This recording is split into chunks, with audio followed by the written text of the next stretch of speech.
dangereux pour la santé. La matinale de Radio Classique avec David Abiker. Il est intarissable et on discute avec lui, c'est un privilège même pendant les coupures et les pauses publicitaires. C'est trop, David. Mais si on parlait de votre avenir, et je disais, il n'y aura jamais de retraite pour Franz-Olivier Gisbert. Non. Puisqu'on a enterré la réforme, là, parlons-en, mais ouais. Vous voyez pas jamais arrêter. Oui, mais je crois que je suis un des enfants de Philippe Tesson, Claude Perdriel. Enfin, il y a des tas de gens qui ont travaillé comme ça jusqu'au bout et qui sont morts. Et qui, enfin, comment dire, on sont restés jeunes jusqu'à la dernière seconde. Et l'année dernière, j'ai reçu Jacques Delarosière, ancien gouverneur de la Banque de France. Vous avez vu la pêche qu'il a, les bouquins. 2 heures de marche par jour. Et des bouquins formidables. Mais oui, bien sûr. Alors, le déclin français est-il inévitable? Enfin, est-il réversible? C'était ça le titre de son dernier livre. On l'avait reçu à ce Jacob. titre-là. Voilà. Franz, merci d'être avec nous comme chaque jeudi. Emmanuel Macron a relancé sa croisade contre les réseaux sociaux dans le quotidien La Provence d'hier, qui relatait ses échanges avec un panel de lecteurs qui étaient nombreux. En fait, il y a un consensus, tout le monde est contre les réseaux sociaux maintenant. Ah oui, mais enfin, et vous êtes pour? Ben oui, évidemment. Bon, alors, évidemment, je compte quand il annonce, ce n'est pas la première fois d'ailleurs, que les réseaux sociaux seront, dit-il, enfin bon, on attend de voir, hein, parce que ce n'est qu'un effet d'annonce pour l'instant, devraient être interdits aux moins de 15 ans. Là, vous êtes pour? Bah oui, évidemment. Bon. Et bon, on pourrait imaginer aussi une interdiction du même genre pour les jeux vidéo. Hein, c'est ce que font les Chinois. Bah oui, et ils ont raison. À partir d'un certain nombre d'heures, il faut fermer. Et ils ont raison. Bon. Alors, cela étant, sur les réseaux sociaux, on peut dire aussi que le président en fait trop. Sans doute beaucoup trop, quand il déclare par exemple qu'il met en danger, avec notamment des ingérences étrangères de la Russie, par exemple. Bon, allez, on se calme. Les rumeurs et la désinformation sont de toutes les époques.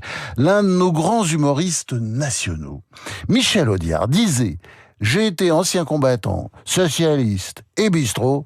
C'est dire si dans ma vie, j'en ai entendu des... » Bon, je vais dire bêtises, je vais pas employer le mot qu'il employait, on est quand même sur Radio Classique. Bon, à cette tone-là, évidemment, Macron dirait qu'il faut supprimer les bistrots. Hein, les bistrots qui restent, parce qu'ils mettent en danger la République.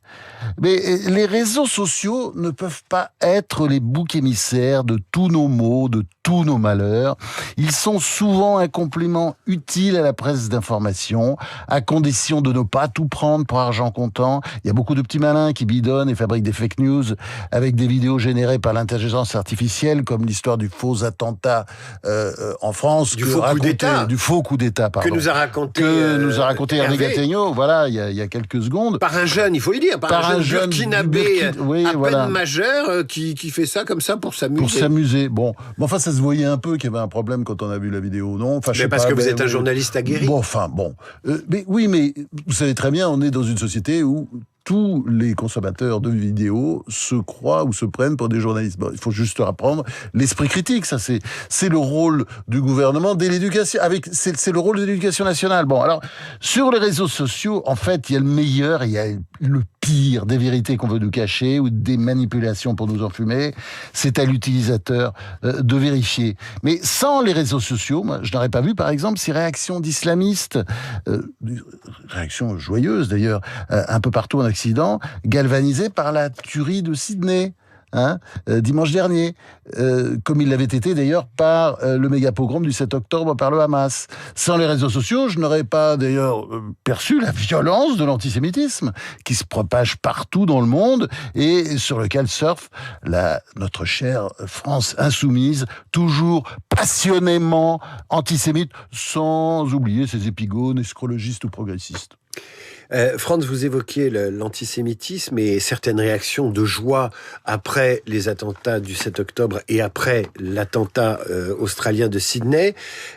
Moi, ce qui m'a frappé, c'est que des analystes sérieux, souvent, alors je parle pas des pas sérieux, mais même des analystes sérieux disent « Ah oui, mais si ça arrive, c'est parce qu'il y a la politique de Netanyahou. » Et moi, je suis très surpris, parce que quand, je prends un exemple comme ça, mais quand les États-Unis menaient une guerre au Vietnam, pour parler de choses très graves, on n'assassinait pas des Américains à Paris, parce qu'ils étaient Américains et que leur pays était en guerre. C'est l'objection qui me vient. Oui, il y en a plein d'autres. C'est assez curieux. Par exemple, en ce moment, il n'y a pas de pogrom de Russes, parce que Poutine fait la guerre à l'Ukraine. Tchétchènes. Ah ben les Russes sont tranquilles. Il y en a plein d'autres. Ils sont tranquilles partout dans le monde. Il y a plein d'exemples de ce genre. Voilà. Ah oui, mais les problèmes des Juifs, ça vous a pas échappé peut-être, c'est qu'ils sont Juifs. Hein, c'est ça la vérité. C'est et sûr. là, les analyses dont vous parlez, ils ont oublié de réfléchir. C'est vrai que comme ça leur arrive souvent, ils ont oublié de réfléchir. Et puis je dirais même plus loin, ce sont des gens qui souvent n'ont plus de valeur, qui sont dans l'espèce de relativisme, cynisme dans lequel on baigne depuis ce début du 21e siècle. Je vous interromps une seconde. Vous avez déjà les complotistes qui, une fois sur deux, vous expliquent que tout ce qui arrive aux Juifs... ils l'ont cherché.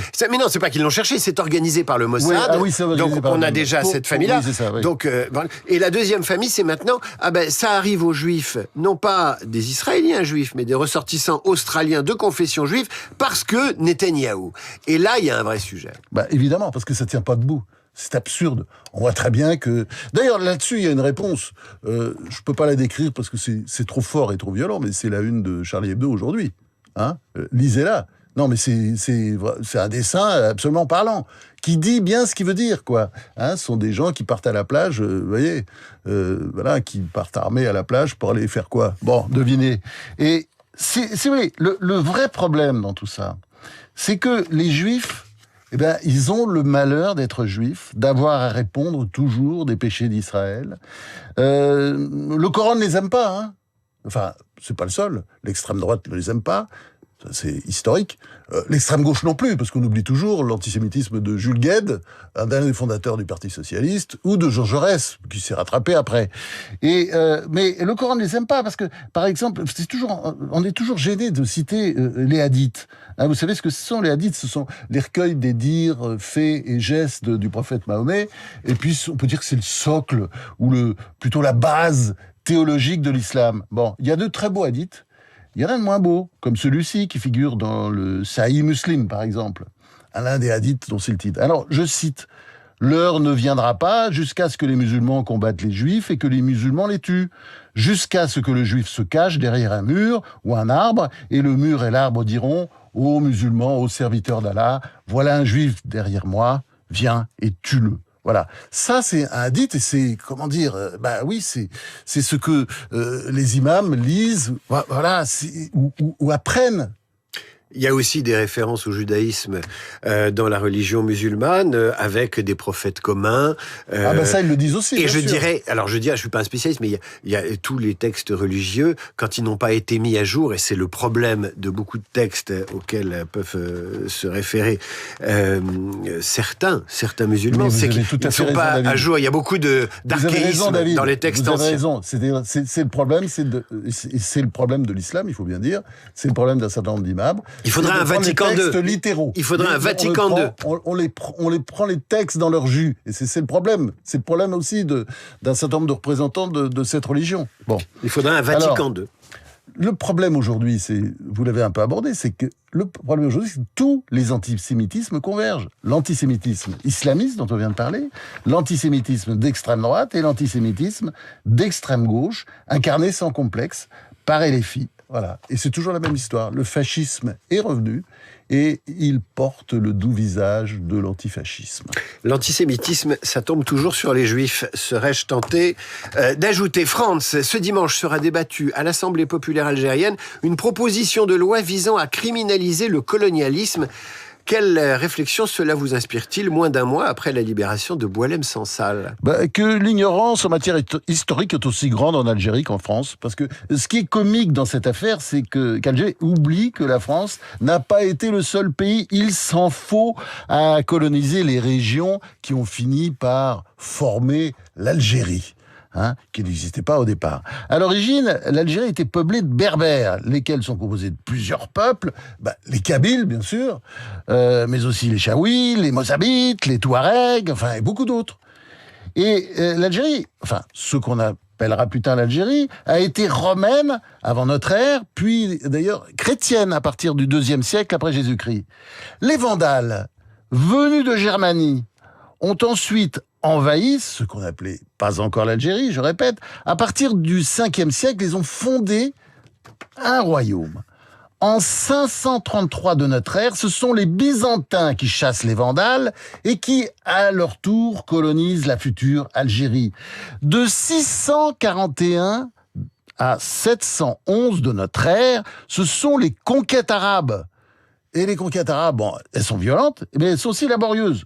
Parce que les Arabes qui tentent d'islamiser la future Algérie se heurtent à une résistance farouche, menée notamment par une femme, la reine guerrière Dia, surnommée Kahena, personnage considérable, que les Kabyles vénèrent encore aujourd'hui et qui mourra en combat en 703. C'est là que je voulais en venir. Avant les Français, les colonisateurs de l'Algérie étaient les Romains, les Vandales, les Byzantins et surtout les Arabes. À ce compte-là, Alger devrait criminaliser tout le monde. Mais ce serait compliqué. Vous savez pourquoi ? Parce que les dirigeants à Alger aujourd'hui, ils sont pour la plupart arabes. Bon, il y a quelques Kabyles comme ça pour la photo, mais ils sont arabes. Donc si l'Algérie criminalise la colonisation française, pourquoi ne pas criminaliser la colonisation arabe qui a été si féroce et qui l'est toujours ? Demandez aux Kabyles ce qu'ils en pensent. Franz, merci beaucoup.